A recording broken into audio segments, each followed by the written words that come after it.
الحمد لله رب العالمين والصلاة والسلام على أشرف الأنبياء والمرسلين وعلى آله وأصحابه أجمعين۔ دوست بزرگوں، ہم سب کو اللہ کا شکر ادا کرنا چاہیے کہ اللہ تعالیٰ نے رمضان المبارک میں جہاں بہت ساری نیکیاں اور بہت سارے اعمال ہم سے کروائے ہیں، وہاں اللہ تعالیٰ نے قرآن کریم کو پڑھنے کی اور ہم سب کو سننے کی توفیق عطا فرمائی ہے۔ اللہ اسے قبول فرما لے۔ اللہ نے قبول فرما لیا تو یاد رکھو تھوڑا بھی بہت ہے، اور اگر اللہ نے قبول نہیں کیا تو بہت سارا بھی کچھ نہیں ہے۔ روایتوں میں آتا ہے ایک کھجور بھی اللہ کے نام پر دی گئی اگر قبول ہو گئی تو اللہ قیامت میں اس کو احد پہاڑ کے برابر کر کے اور نیکیوں کے پلڑے میں رکھیں گے۔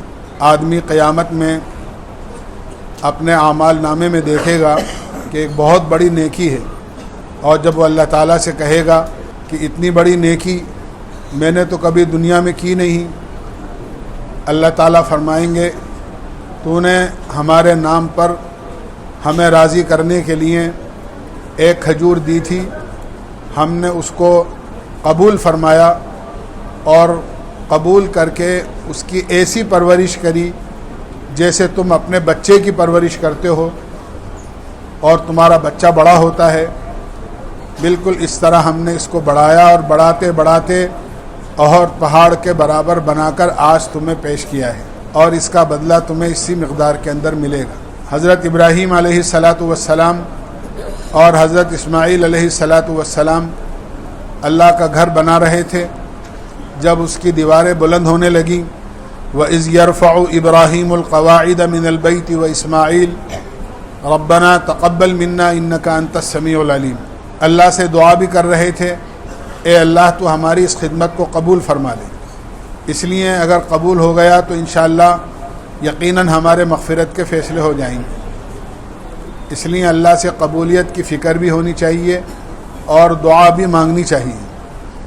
دوسری چیز یہ ہے کہ اللہ کا کرم ہے، اس کا احسان ہے، اللہ رب العزت نے ہمیں بڑے اہتمام کے ساتھ روزانہ وقت کی پابندی کے ساتھ میں، چاہے کچھ تکلیف ہی کیوں نہیں آئی ہمارے اوپر، اور یقیناً آئی، ہم یہاں آئے اور ہم نے اہتمام کیا تراویح کا۔ یاد رکھنا چاہیے کہ قرآن پاک ختم ہوا ہے، رمضان ختم نہیں ہوئے، رمضان ختم نہیں ہوئے، قرآن پاک ختم ہوا ہے۔ اس لیے جو رمضان المبارک کے اعمال ہیں جیسے تراویح کا اہتمام ہے، ہمیں تراویح کا اہتمام جس طرح اب تک کرتے چلے آئے ہیں انشاءاللہ اسی طرح تراویح کا اہتمام کرنا ہے، اور اس وقت تک کرنا ہے جب تک کہ عید کا چاند نظر نہ آ جائے۔ اور وقت کتنا سا رہ گیا ہے، یا تو 2 تراویح یا 3 تراویح، ہو سکتا ہے کہ اللہ تعالی ہمیں مزید ایک جمعہ رمضان المبارک کا عطا فرما دیں اور اس رمضان میں ہمیں 5 جمعے مل جائیں۔ کتنا بڑا اللہ کا انعام ہوگا کہ اللہ تعالی ایک تو رمضان میں ہی ہر عمل کا ثواب 70 گنا کر دیا جاتا ہے، اور دوسرے جمعے میں عام طور سے ہر عمل کا ثواب 70 گنا ہوتا ہے، تو جب 70 کو 70 سے ضرب دیں گے تو بات کہاں تک پہنچ جائے گی۔ اس لیے ہمیں جلد بازی نہیں کرنی چاہیے، بلکہ اطمینان کے ساتھ میں اپنے اعمال میں لگے رہنا چاہیے کہ جب بھی چاند دکھے گا انشاءاللہ اس کے بعد ہم عید بنائیں گے، ورنہ جب تک چاند نہیں دکھے گا رمضان المبارک کے اعمال کو ہم اسی طرح کرتے رہیں گے۔ اور اللہ کا احسان ہے، اس کا کرم ہے، یہ مسجد ہماری جس کو جامع مسجد کہتے ہیں، اگرچہ آپ کو معلوم ہے کہ اس کے اطراف کے اندر آبادی نہیں ہے، مسلم آبادی، بازار کی مسجد ہے، آپ سب حضرات مختلف محلوں سے، مختلف مقامات سے، دور اور قریب سے تشریف لاتے ہیں، اور جامع مسجد چونکہ پورے شہر میں ایک ہی ہوتی ہے جو جامع مسجد کے نام سے موسوم کی جاتی ہے۔ اللہ کا شکر ہے جس طرح ہر شہر والے اپنی جامع مسجد سے محبت کرتے ہیں، آپ حضرات کو بھی اپنی مسجد سے محبت ہے۔ یہی وجہ ہے کہ نمازوں میں اور خاص طور سے تراویح کے اندر تہخانے سے لے کے اوپر منزلوں تک پر رہی اور دور دور سے آ کر آپ نے یہاں پر نماز کا اہتمام کیا۔ عام مسجدوں میں نماز پڑھنے کا جب ثواب ہے 27 گنا، اور جامع مسجد کا جو ثواب ہے وہ تو 500 گنا ہے۔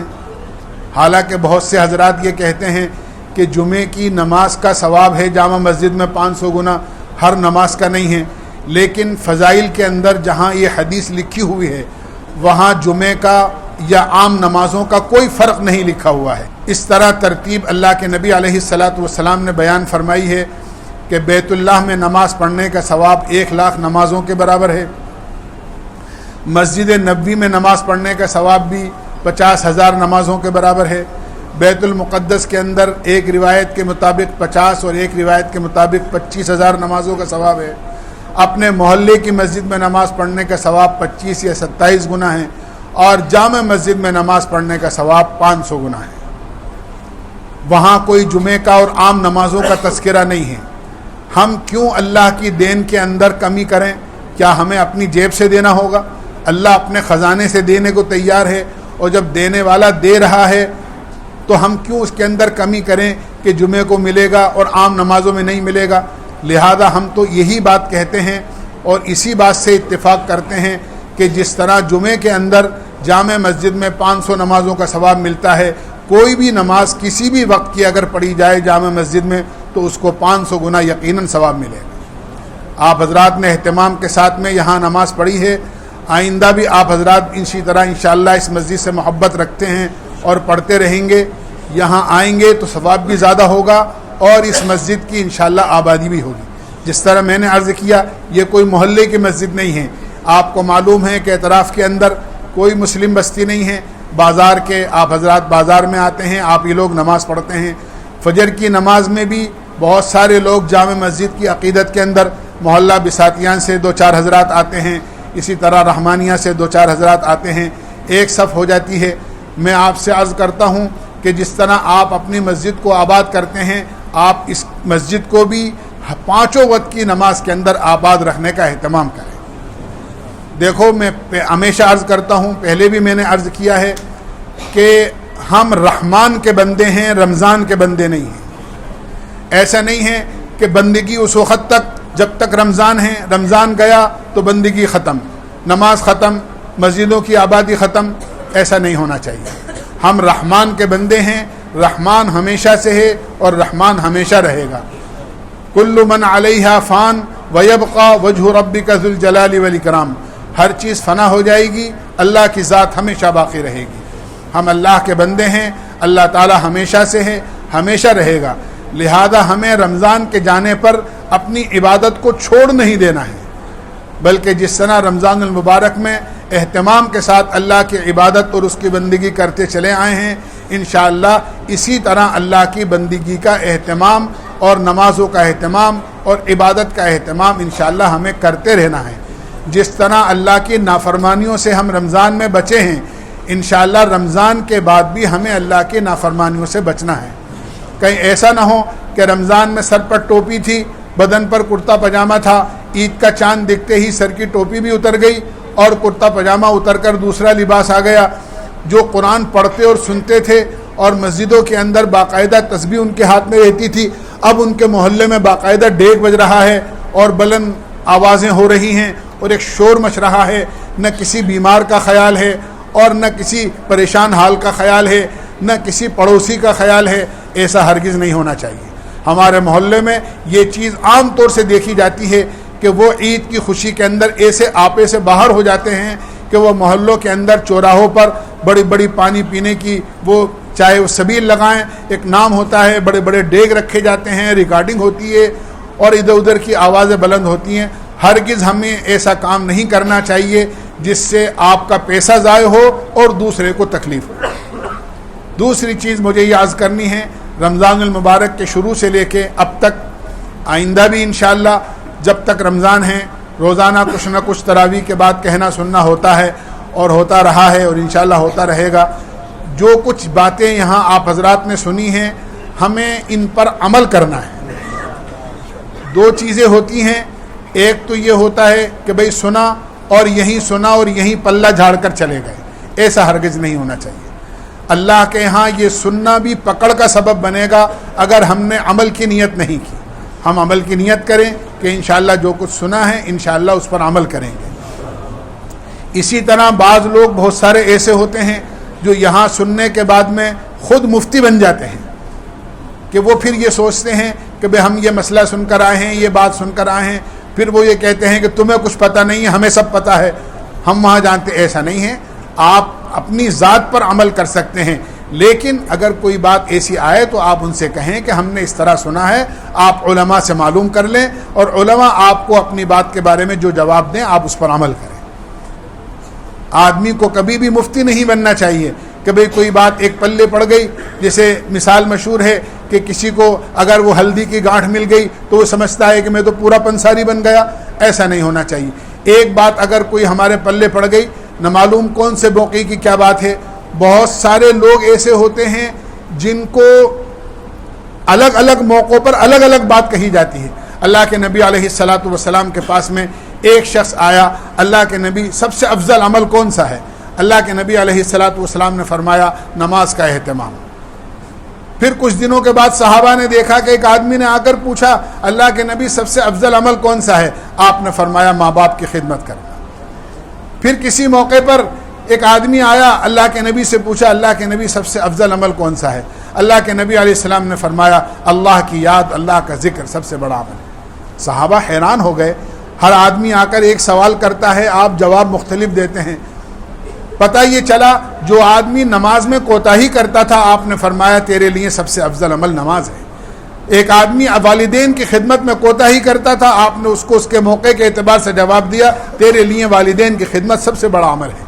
ایک آدمی بہت غفلت کے ساتھ زندگی بسر کرتا تھا, آپ نے فرمایا کہ تیرے لیے اللہ کی یاد اور اللہ کا ذکر بہت بڑا عمل. آپ جاتے ہیں اور آپ نے یہ سوچا کہ اگر میں بخار آ گیا ہے اور ڈاکٹر سے دوا لے کر آیا ہوں, لہذا کسی پتے پر آپ نے نام دیکھ لیا اور آپ نے اپنے سب گھر والوں کو وہی دوا دینی شروع کر دی, تو شاید آپ بہت جلدی اپنے گھر والوں کو موت کی نیند سلا دیں گے. ہرگز آپ ایسا نہیں کرتے ہیں, بلکہ بخار آپ کو بھی آیا تھا تو آپ نے ڈاکٹر کے پاس جا کر دکھایا. آپ کے بچے کو بھی بخار آیا تو آپ وہ اپنی والی دوا نہیں دیں گے, بلکہ آپ بچے کو ڈاکٹر کو جا کر دکھائیں گے. یہ نہیں سوچیں گے کہ مجھے بخار آیا تھا تو یہ دوا دی تھی, چلو میں بچے کو بھی یہی دوا دے دوں, اماں کو بھی یہی دوا دے دوں, ابا کو بھی یہی دوا دے دوں. جس طرح ہم دنیاوی اعتبار سے ہر معاملے میں اس کے بڑوں کی طرف اور جاننے والوں کی طرف رجوع کرتے ہیں, بالکل اسی طرح ہمیں اہل علم کی طرف اور جاننے والوں کی طرف رجوع کرنا چاہیے اور لوگوں کو رجوع کرانا چاہیے. اس لیے جو کچھ سنا ہے اپنی ذات کے عمل کے لیے ہیں, اپنی ذات سے انشاءاللہ اس پر عمل کرنا ہے. آج کی رات شب قدر بھی ہو سکتی ہے, اس لیے کہ طاق راتوں میں سے ایک رات ہے. میں پہلے بھی عرض کر چکا ہوں, سورہ قدر کے نام سے اللہ تعالیٰ نے پوری ایک سورت لیلۃ القدر کی فضیلت میں بیان فرمائی ہے. انا انزلناہ فی لیلۃ القدر, ہم نے قرآن کریم کو لیلۃ القدر میں نازل فرمایا. پھر فرمایا کہ آپ جانتے بھی ہیں لیلۃ القدر کیا ہے. لیلۃ القدر کی عبادت تو 1000 مہینے کی عبادت سے زیادہ افضل ہے. 1000 مہینے کا حساب لگایا جائے تو 80 سال سے زیادہ کا زمانہ بنتا ہے. اگر کسی کو زندگی میں ایک رات بھی عبادت کی توفیق مل گئی شب قدر میں تو ایسا ہے جیسا کہ اس نے اپنی ساری زندگی اللہ کی عبادت میں گزاری ہو.